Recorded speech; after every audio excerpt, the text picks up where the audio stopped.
I'm so excited. The moment I heard that you were being cast in this film, I was just, because I followed your, Vampire Diaries, and I've seen you like expand your career. Really? Well, yeah. Big Boys Neighborhood? Yes, of course. That's awesome. Come on. What were your emotions like though when you knew you were signing on?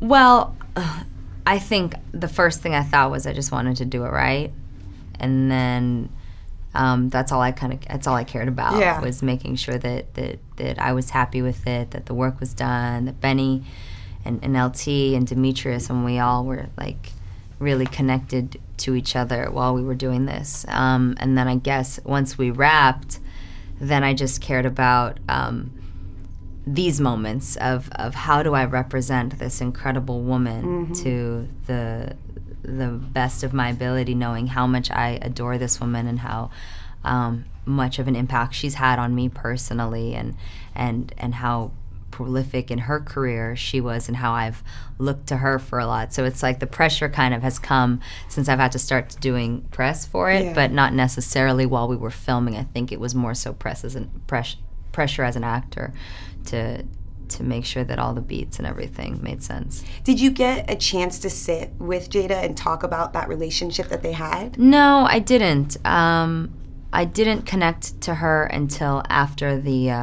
I wrapped, which maybe in a lot of ways was a blessing, because I went into it with my own intuition, and my own ideas, and maybe it was better that way. I thought you did a great. I think Thanks. Well, one, it's very easy that I've seen that you seek these strong women roles, and so it seemed like it was such a perfect fit for you. I'm trying, I think as a brown girl, I want to be somebody who other girls can look at and say, okay, she looks like me, or she's taking these roles. I think I need to be a bit more, I want to be somebody who's known for not just, it has to be a strong role all the time, but it has to, if the character isn't strong, she has to find it. And I just want to be somebody that brings that to the industry. So playing Jada Pinkett was just like, check that box, What was your relationship like with Tupac's music before this film? People that know me know I'm kind of an R&B girl. I know I'm a 90s girl, like hardcore. So I would say that I very much listen to his music. I listen to Biggie. I listen to Snoop. I was listening to a lot of, obviously, Babyface, who we just put out Love Music Funk Magic on Friday. So I don't know if you guys even play funk on the radio there, but the mixers get their get their thing in there. I'm somebody who has always had incredible respect and love and just connected to the 90s. So obviously Pac is a figure in that. So I would say I felt pretty well Pac-versed, but even when I read the script and got into this movie, there were things that I had no idea. So there's so much that we learned.